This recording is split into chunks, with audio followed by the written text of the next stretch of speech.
You thought I was done talking about VTuber design. Nope. Think again. Welcome to another installment of waking up in a cold sweat with a topic on my mind and writing a whole video on it in one sitting at 4 a.m. So today I want to talk about some of the pet peeves I have with VTuber designs and VTuber art. I'm Iiji, and if you're wondering about my credentials here, I'm a master's student in the fine arts, also a TA at the uni I attend, and among other things I've taught is character design for animation to college students, which is essentially the subject that VTuber design would fall under. Some of the things I want to discuss I mentioned briefly in a video about effective design, which you might be interested in and can find up here, but I have some more notes based on common things I see in designs, both indie and corporate. Now, for my same disclaimers before, I know indie VTubers are absolutely working within their means, and it would be supremely unkind of me to voice unsolicited critiques towards them, but on the other hand, corporate VTubers often have little or no control over their designs and have artists handpicked for their abilities making their art, so I'll be using them as examples of things I think we should be working to improve as artists. I will also pull a couple samples from models submitted to my VTuber design critique forum to discuss some points I see often, and I do want to clarify that all the individuals included did consent to critique too. If you're an artist, these points I'll be sharing may be some things to evaluate your own artwork for, and if you aren't one, they are things to keep an eye out for when commissioning artists. Some of this stuff will be kinda nitpicky, but it's the kind of stuff that I deduct points from my students for, so I feel like it's worth talking about. I try to sort of break these things down into categories, but they're a little loose, so bear with me here. We've got things in the topics of anatomy, or just like the body in general, fashion, and relation to some just like design principles. So first is a category of issues I see more often than I feel like I should, which is just like general anatomical weirdness. Listen, I get it. Anatomy's tough, and I'm not perfect at it either, but there are a couple of rules of thumb and changes I'd like to see in this kind of department. So many models, especially live 2D ones, as well as reference art, have arms that are just like entirely too short. Out of those 150 submissions to my VTuber design critique forum, I'd say at least a third of them are struggling with this. As a human being, your fingertips usually reach around halfway down your thigh, with your wrist at the level of your crotch, so your VTubers should too. A lot of VTubers are designed in like an A pose, as we'd probably call in like character art, so this might not be entirely obvious,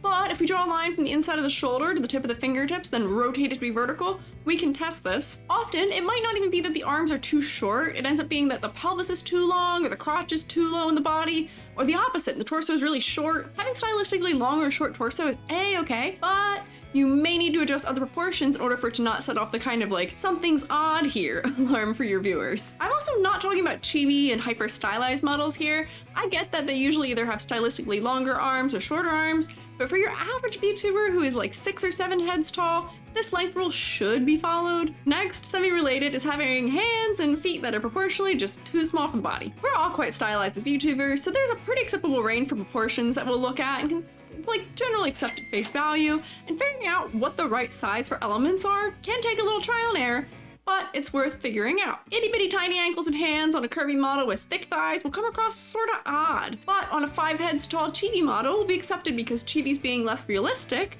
lends into our suspension of disbelief. This example works because the head is as wide as the shoulders and the rest of the body proportions are kind of small, so they fit in. Alternatively, I'd say this example doesn't work quite as well maybe because the body is almost the realistic size you'd expect in relation to being 6 or 7 heads tall in comparison to the tiny ankles, feet, and thin fingers. Listen, I get it. I have really big, thick hands, but it makes sense for the way that I'm proportioned. It just doesn't work well with my hand tracking because my hand tracker doesn't understand that things collide. So the closer your design is to having realistic human proportions in the torso and the legs, the more realistic proportions will need to be elsewhere in order for viewers to accept what they're seeing. Next is a note about consistency in the body. Something I commonly see is models with their faces and bodies just like rendered in different styles. I'm talking about models, mainly live 2D ones I see, where the body has a lot of really great detail and shading to give some illusion of a 3D form. Meanwhile, the face is all one flat color, aside from maybe a little blush, a tiny shadow near the nose, or one flat shading color under the hair. I especially see a lot of this on models of super buff dudes where their abs and pecs and arms are rendered impeccably, but their faces really have no definition. Now, I know this is likely stemming from the general anime-styled trend of keeping faces super limited, but come on! If we're doing detailed shading, commit! Otherwise, do what animes do for buff characters and match the level of shading of their musculature to the level of their faces. This may also be related to technical difficulties with having to rig more detailed faces in live 2D, but it seems to me like that's a skill that would be quite worthwhile for riggers to practice. obvious, right? Stylistic consistency is important in all art, not just VTuber designs, and your face is the most important focal part, I'd argue. So keeping it consistent with your body or making it maybe slightly more detailed would usually be for the better. Moving on, I want to talk briefly about eyes too. Hyper detailed eyes are very common, and now with the help of programs like Warudo and Vinyan, fancy eye physics are for everyone, 2D or 3D. Mine's pretty cute, right? However, as a result of the way these fancy eyes are usually set up, I see another thing that bugs me a bit and is kind of nitpicky of me to mention: horizontally mirrored irises and highlights. Play pretend with me for a second here. If we shine a light on two spheres from the same angle, the highlights and shadows will be on the same sides, right? Eyeballs are spheres, and although we don't often treat them as such in anime styles, mirroring eye textures and highlights can be a one-way ticket to looking cross-eyed or uncanny. With symmetrical irises or highlights, this isn't an issue, but I rarely see eyes handled that way. Most VTubers are lit in a way that is generally like frontal and top-down, so they can be drawn symmetrically, but unless the light source is right between the character's eyes, like up in here somewhere, the highlights still wouldn't be mirrored. As much as this may add some time and effort in terms of having to draw or model or rig these parts without a symmetry modifier, I promise it's worth it. Please believe me here, I promise. And finally, on the topic of the body, my last and probably largest pet peeve in this category, we gotta talk about skin tones. Specifically, undertones, saturation, and matching it to the rest of the design. Do you remember when those color analysis TikToks were trending that would tell you your color season, or if you're a gold or silver person? We have to think about those things in relation to character design too. Some color palettes will make some skin tones feel washed out, gray, or brassy, and we fully have the power to prevent this. On top of that, it seems like some artists are just color picking skin tones that are already desaturated, all on their own, aside from the way color relationships and the rest of the design may be working, and this is something to keep an eye out for and avoid. For these reasons, I'd also advise against using like gray or black as a shading color, especially for skin. It can be done well, don't get me wrong, it can be done well and stylistically, but it's generally tough to achieve a good result with. If you feel strongly about having a specific skin tone in terms of both value and undertone, and when I say value, I mean like darkness or lightness level, you will have to match the rest of your color palette to it in order to avoid the washed out effect or making the skin look like it has like a red or green or yellow or other color cast, just like you probably do in real life with your actual skin tone. Alternatively, if you only feel strongly about the value of the skin tone and not the undertone, you can match the undertone to what fits the rest of your palette the best. Now, if you're a zombie or have a non-human skin tone like purple or blue, this doesn't quite apply the same way to you, but for the rest of us, this can be a really big opportunity for growth. Moving on from my anatomy or body-related points, I have these three sort of fashion-related things that bug me. You ask me, some VTuber fashion choices can be detrimental to having an effective design or not. So many VTubers have these sort of generic tech wear or streetwear inspired outfits nowadays, especially indie ones. I have seen so many similar jackets with open collars and probably some belts optionally hanging off the shoulders, often with this sort of plush texture to them that I can't even begin to count them all. There's also a lot of really similar formal adjacent suit and dress-esque designs too. I have a feeling some games like Genshin Impact have popularized these sorts of like fantasy formal wear outfits, if that's even the right thing to call it, and potentially controversial take here, but while I think Genshin characters absolutely succeed in being the waifu or husband bait the way that they're intended, and are absolutely attractive designs, their clothes don't necessarily tell a new viewer much about them, and are kind of a missed opportunity in some cases, at least if you ask me or other character designers. Now, there is nothing inherently wrong with these fashion choices, but I really don't think they serve most of us very well as a way to show our viewers what we're about. Unless you're like a tech-themed VTuber, a streetwear model VTuber, or maybe are themed around a sort of professional career like a lawyer or a butler, or, you have some kind of in-universe thing that's maybe similar to the Genshin thing they got going on. I have a feeling you can find fashion choices that'll tell us more about your personality, what you like, and what you do than those choices would. Do I have a vendetta against these styles? Not at all.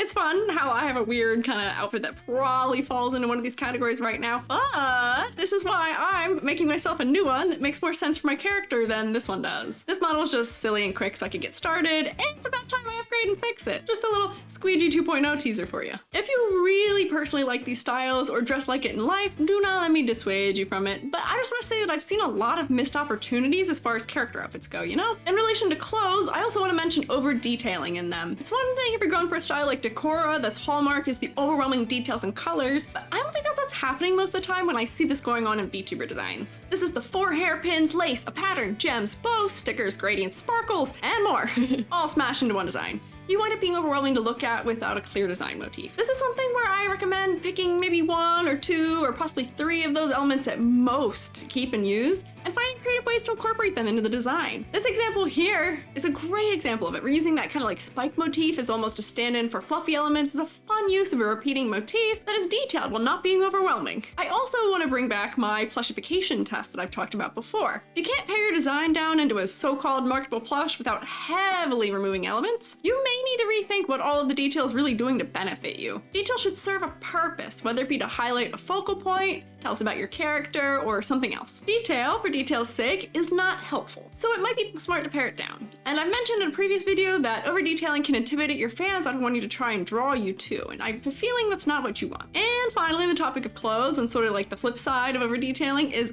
under-detailing and under-character designing them. What I mean by this is that I also see a lot of outfits that are just normal everyday outfits, which in and of itself isn't bad, but depending on how it's handled, these kinds of outfits can also fall into the category of not telling us anything about your character as well. If you're in a hardcore or like punk outfit, that still gives us your vibe and will have opportunities for a strong silhouette and more while still being everyday wear, but I see a lot of t-shirt or big sweater and pants or a basic skirt type of designs that don't inherently enhance your character concept. Now, if you aren't intending to be a character and are just making a VTuber design as sort of a stand-in for yourself, I guess that's fine, but I still feel like we could jazz it up a bit more, you know? With infinite money for clothes, I doubt many of us would stick with just like a simple t-shirt or sweater and jeans. And with a VTuber design, the sky is the limit for what you can wear, so like, don't limit yourself. Moving on from fashion into items within the sort of elements and principles of design category, I have some items here that overlap with things I said in my video on effective VTuber design, but I really want to hammer them home. First is poor contrast, aka that whole white hair or clothes on a super pale complexion problem. I could give you a laundry list of VTubers who have this going on, whether it be indie or corporate, and heck, even Victoria Brightshield and Iiji Sanji's new wave has it going on. More than half the entries for my VTuber design critique series have it too. And you might say, Iiji, you have white hair and are kind of pale, you hypocrite. But hang on. The problem with the contrast is that at a distance, all the light colored things on these types of designs just like blend together. Mine doesn't. I have enough steps in value and hue between my face and my hair to prevent that. Now, this isn't exclusive to just white against white designs. I also see it commonly in monochromatic and pastel designs too, especially ones where the character has a colorful skin tone that often matches their hair color. So, to test and prevent this issue, we're gonna slap a grayscale filter over your design, or temporarily set the saturation of the image to 0. If there are clear distinctions between things that are supposed to be different colors in grayscale, while ignoring any line art, then you pass. And to note, we're ignoring line art because unless you're super cartoony with thick outlines, line art tends to just kind of fade away at smaller scales or larger distances. Contrast is one of the basic kind of like elements and principles of design that I teach to the 18-year-olds, so I fully understand that it takes some practice to nail, but if they can do it and figure it out, then I have a feeling that we all can too, right? Second is these like big blob silhouettes. These usually result from long hair, my classic old foe, the bullet head, and long skirts or capes, but I see so many designs with silhouettes that are not strong enough to be used to identify the character solely based on. Maybe it's just my 3D modeler trauma from having to deal with knee-length hair too, but some of the best silhouette designs I've seen are from VTubers with creative hair shapes like Ollie or Picora or Bales or more. So as pretty as long flowing hair is, try on an atypical hairstyle. Step out of your comfort zone.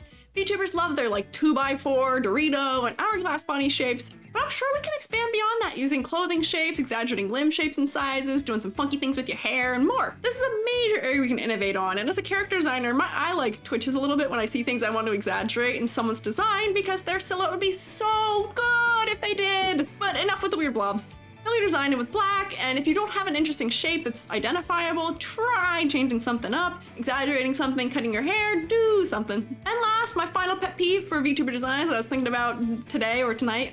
It's kind of related to my point I made earlier on properly handling skin tones, but I have a broader note in color palettes. I see so many that look like they have a gray filter over them. Not like in a way that feels like a stylistic choice, but like in a way that feels washed out. Or maybe related, the shading is just like not dark enough to be lending anything and you end up feeling still kind of like washed out. It could be due to the screen calibration of whoever was drawing it or some other factors like shading with gray. But here, let me show you how to get juicier colors real fast quick for shading so that this stops happening. When you're picking shading colors, don't just go darker, go a little more saturated, and this important one, hue shift too. So much better, see? Decide that all your shadows will hue shift cooler and highlights will hue shift warmer or vice versa, and bada bing, bada boom, solved. Case closed. So after all of that, here's the takeaways. I try my best to keep an objective stance when it comes to character design, but to some degree, personal opinion always creeps in a little anyways. And you are welcome to take or leave any of the points I've made here. The only things I feel you should absolutely not be skipping over and considering, though, are my points on anatomy. Everybody always has opportunities for growth and improvement in their art, and that includes me. That's why I'm doing a 2.0 with the things that I've decided need to be changed. So if you're looking for those kinds of opportunities for that growth, here's some food for thought. And if you are an artist, I once again hope I can encourage you all to appreciate just how much your artists are putting into the work they make for you. And don't be afraid to kindly ask for changes if you see one of the things I mentioned here happening and you aren't thrilled with it. Also, sorry for the 4 a.m. rambling rant to future editing squeegee who has to make this coherent somehow. Oops, I hope this ends up working out. But anywho, thanks for tuning in. I hope I get some wheels turning for you. And if you'd like my 2 cents on anything else art or VTubing related, let me know in the comments below. And finally, if you heard me mentioning VTuber design critiques throughout the video and want to get in on that, I have a form you can use to enter your design below too. So thank you all for being here, and I'll see you later. Farewell!